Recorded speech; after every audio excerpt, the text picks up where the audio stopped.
Nick. Appreciate you taking some time to, as we call it, chat with Chet today. And so I am actually pretty excited to talk about some of these continuous ATO initiatives around the government. But first, I'm going to maybe give you a moment. You can introduce yourself and tell us a little bit about your background, and we'll jump right in. Well, Chet, thank you so much for having us on today. My name is Nick Durkin. I'm the Field CTO and VP of Field Engineering at Harness. And Harness is a continuous delivery platform, designed to be really the first platform for the CTO. All right, fantastic. Again, we appreciate the time, and so let's just jump right into it. Right, this concept of continuous authority to operate. Given your purview and in your role, I'm interested in some of the perspectives that you're seeing across different industries as they're trying to figure out how do they accelerate the delivery of value and across these different enterprises. And it's interesting. The continuous ATO really follows something that our CEO kind of coined a while ago, which was, no cab is the new cab. And the cab is that change advisory board where people have to go and determine whether an application can go out to production. And the reality is no longer should people be determining, what should be going out to production, but how. So creating proper guidelines, creating proper paths to production, proper templates that no matter what happens, that they're going to go out successfully because they're going to meet all of your requirements. And so whether it's in the federal space with continuous ATO, or whether it's in the commercial or the enterprise space, dealing with, change advisory boards or different approvals and pieces, really it's about automate everything. I think the one thing we can boil both of them down to is automate everything. Yeah, absolutely. We talk about whether it's a highly regulated industry or the government, right? Those are the big things. The Pentagon had published a paper with some providing guidance around three main competencies that an organization needed to achieve this concept of a continuous ATO. And it boils down to three things. One, continuous monitoring, right? They're saying you need to have complete visibility. Two, active cyber defense. So are you able to respond in real time when a threat comes up? And three, secure software supply chain. And they talk a lot about building upon a referenced, approved DevSecOps architecture. But I'm interested as we talk about those three things, continuous monitoring, active cyber defense, and this concept of secure supply chain. Interested in your thoughts on how you get there and how do you get to that point where you're automating everything? I think the secure supply chain is an interesting one. I think a lot of people have tried to tackle this. And again, they're defined on what, or maybe even where. But most importantly, and if you look at all of our other government entities or highly regulated entities, more important than what's where is actually how it got there. And so understanding the chain of custody is equally as important as understanding, say, the build of materials. And so this is, I think, something that's uniquely different is that you genuinely need to look at how are things getting where they're supposed to be, what got deployed, right? When it happened. And if you don't have that full chain of custody to understand how it went from code all the way through to production, everywhere it landed, how it landed, when it landed, I think that's maybe a miss. And that's one of the things I think we have to start focusing on is not just what's there, but how it got there as well. Yeah, absolutely. And in our notes, and we'll come back to some of these other things, but I do, you mentioned that chain of custody and attestation. Yeah, we talked, I guess, a few days ago, and one of the things that you talked about is when security starts in most cases, right? You had said something I had never really thought about, but you're absolutely right. In a lot of cases, security is starting when code is committed to the repository. And your comment was that's actually really scary. No, it is. Why are we storing code that's potentially malicious? Right? Policies should be engaged before code ever even gets committed to a repository. Imagine, accepting all of this potentially unsafe, or malicious code. Why? Right? We should be doing and applying policies even before code gets committed. We should be applying those policies as they evaluate and as they change. So as they become from code to artifact, again, not only testing, not only making sure we run our security tests and our vulnerability checks, but constantly going through and applying policy to make sure that if something doesn't meet our requirements, we have to stop. Right? We have to go and remediate that immediately. And more importantly, if we do get to this automate everything, it's not just about alerting someone and giving them the information that's there. And that's maybe step one. But more important, it's actually automating that response. So to your point, this is really from code commit. Everything should be validated, verified, and secure. It shouldn't land in a repository. It shouldn't land in an artifact repository. It shouldn't land in your container registries. if they don't meet your requirements, whether they be security requirements or government regulated requirements. Yeah, and so you hit on that, this concept of policy as code. I've seen a lot of policy documents written, and some of those are like, oh my goodness, shoot me now. And I have had some conversations even recently with folks, and it's like, well, how do you get to that point where you can turn these policy documents that are largely text, that are generated by humans, into something that you can enforce from a code perspective? Interested in your thoughts on that. So it's when we look at how we write policies today and what we've done, we put in them human text. And of course, there's other options where you can, use computer-oriented areas like Open Policy Agent, of course, which we support, or, write it in Rego. But those two things might not actually operate with the way that we've written all of our policies. So instead, even being able to handle this in a human-readable, human-written format and ask something like a generative AI, how would this policy be applied? And being able to use and leverage the human understanding of what the policy needs to be and have it translated into the code that can be applied continuously. Right? We need to make sure that those policies are always being met, and we're getting back the attestations of the actual tests. So did we pass our tests? Did they meet our specific requirements? And if not, let's make sure we have all that information. And then also, even if they did, let's make sure we audit that to make sure that our regulators can understand that we are doing the right things, right? Make it easy for people to do the right thing and genuinely make it hard for them to do the wrong thing. Yeah, absolutely. You hit on that,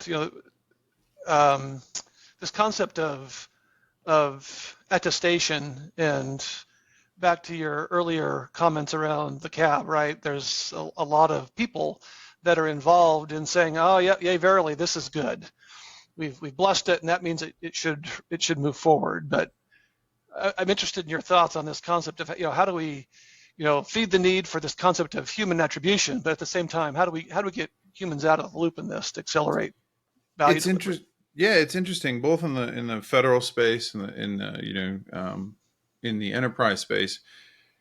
Usually, we've kind of been following these practices for a very long time. So whether it's approving deployments or going through those change advisory boards or going for that authority to operate.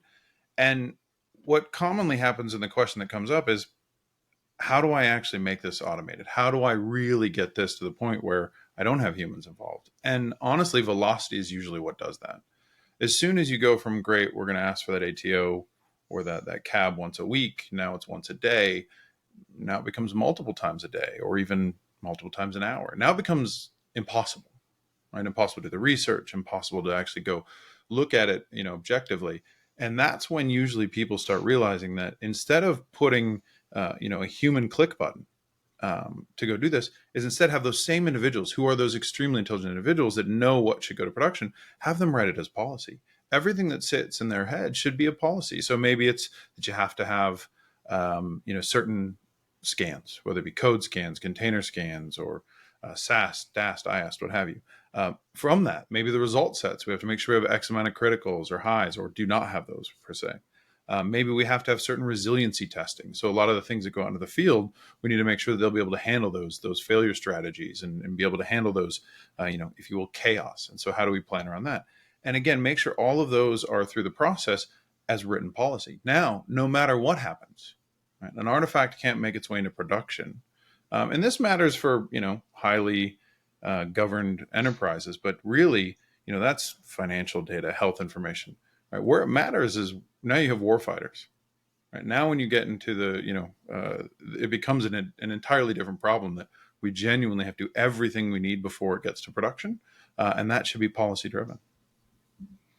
Yeah, absolutely. I was thinking through this there's a couple of different things where, policy driven, how it gets approved, all of that becomes, critical. But I think in federal projects, I think sometimes they don't think about this concept, right, of building the pipeline. They say, hey, I need to solve, deliver these requirements.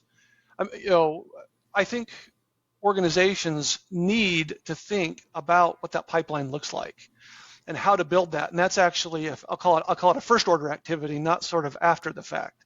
You've got all these software factories that have popped up in the government that I think are thinking about this.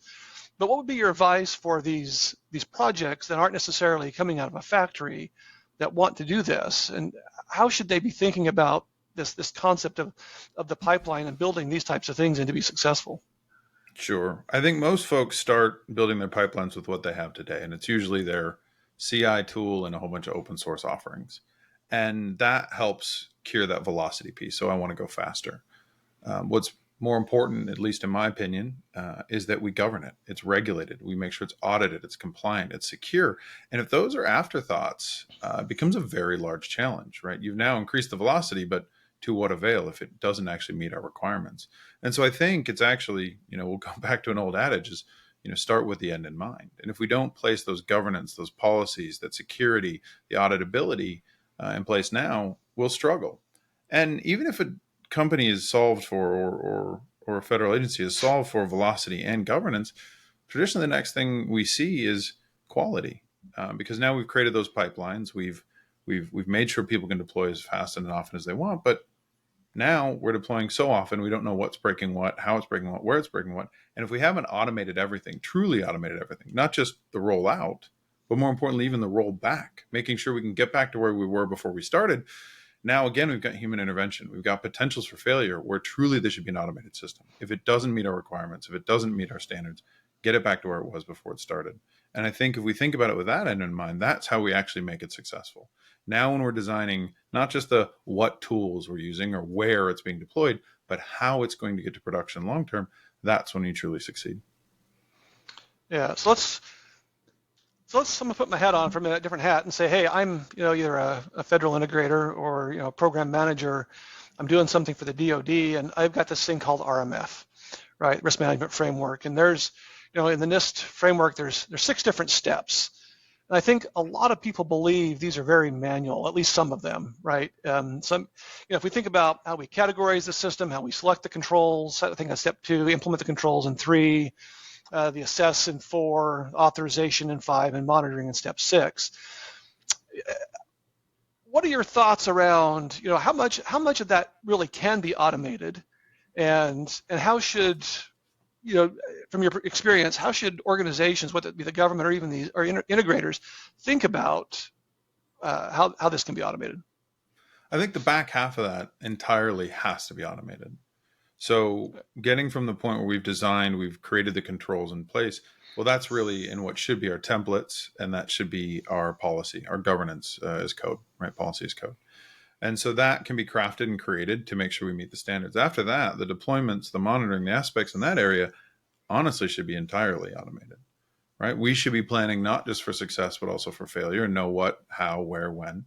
And the platform, regardless of what platform that is, should handle that for you. So apply those templates that meet those security and governance requirements. Deploy them to the locations and localities with security and governance in mind, only the ones they're allowed to be. And then when we're monitoring this shouldn't be something that necessarily humans have to monitor. Right? You should be able to use artificial intelligence to think about things like your best engineers. Understand that all of those golden metrics and what they are, be able to look at them constantly, 24/7, 365. Not by someone who sits in a NOC, who can get tired, who has different stresses on them, but then more importantly, isn't just looking at the metrics, but also those logs, right? All of the things that we would do if we saw a slow application, if we saw it performing abnormally, the first things we would do would go look at the logs. This is something for true automation. This is something for artificial intelligence, where machine learning can go and handle that much faster. Look at a massive amount of data, understand what's normal. This is okay. This is okay. Ooh, hey, what's that brand new exception we just saw? Where did that come from? And again, now that we can now monitor it, now it's actually automating the response, which is if it's reached those thresholds, if it's gotten too poor, get it back to where it was before it started. And every part and piece of that should be entirely automated. We should know what happens upon success and in failure. We should be able to bank on the result sets. And the only way we get to production is if it met those controls. There's no physical way to do that, right, if you're applying policy throughout the way. And I think that's the governing guardrails that are required. You have to put those guardrails in place, not just as a theory, not just on paper, not just in a checklist handled by humans, but truly by policy that's evaluated every time something goes to production. Yep. And policy development should be, if you will, again, I call that a first order activity, a part of any project. You've got to be, it can't be sort of after the fact that you're just bringing it along. It should be built in from the very beginning. Oh, it'd be like I think telling multiple teams that we're going to play, a game. Hey, we're going to play football, but some of the teams are going to play football like the rest of the world does. Some are going to play American football, and others are going to play Australian rules football. And the reality is, if we don't put the guardrails, we don't put the rules in place, right? This actually becomes a massive disaster. Putting the rules in place, making sure everyone follows the same rules, follows the same policies, the same governance, that's what allows us to actually reach velocity. You put that in place, we know how to succeed. We know the rules to success. We know what happens if we fail. All of that's there. And it also gives confidence in deploying at different times, being able to handle that. So to your point, that policy needs to be codified well ahead of time. We need to know what those rules are before we start deploying.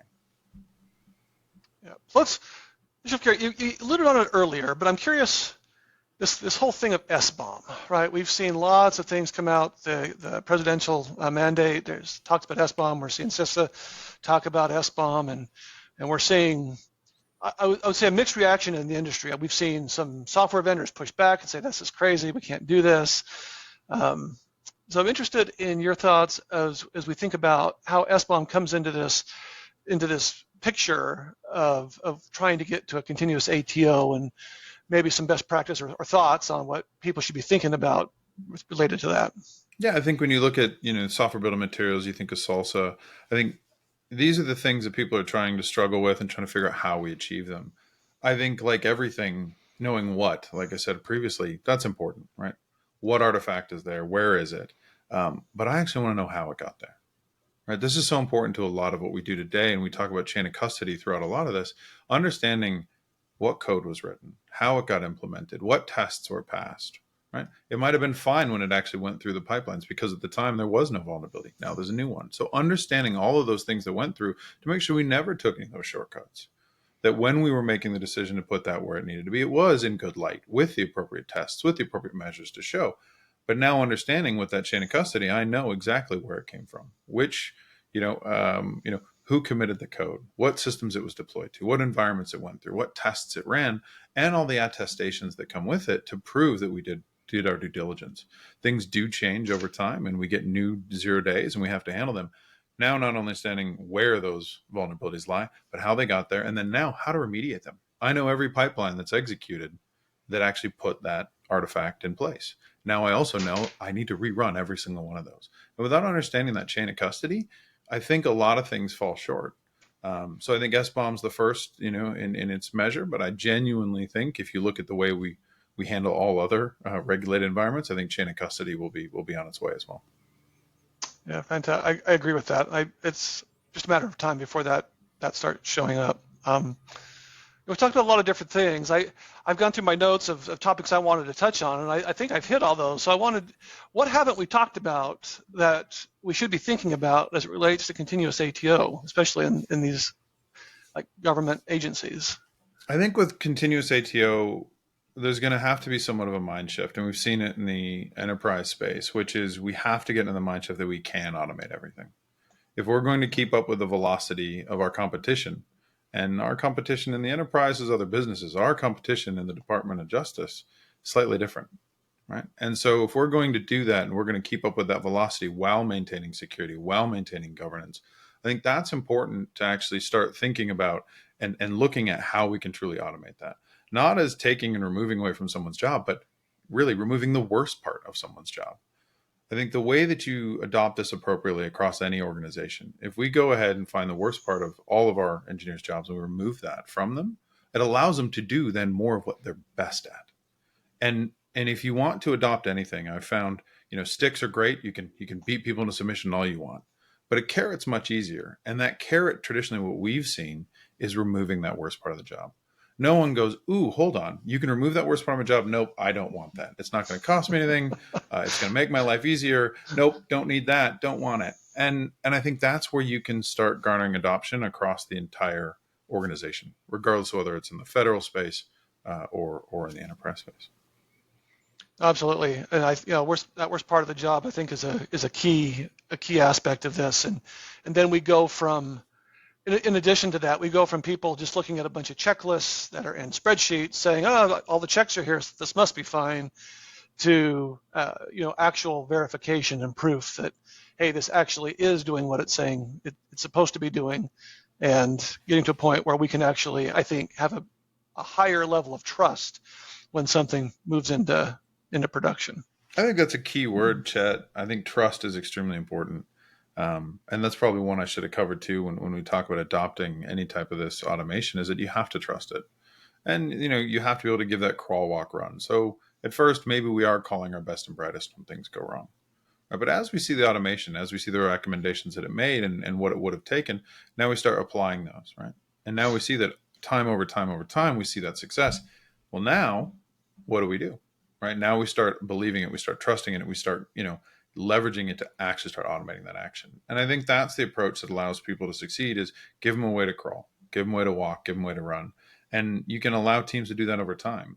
But I can tell you, as soon as you realize that I don't have to babysit deployments, I don't have to wait for my tests to run, I don't have to turn on and off my non-productive infrastructure because tooling will handle this for me, artificial intelligence will do this for me, that's where it gets beneficial. Now I can go do what I'm best at.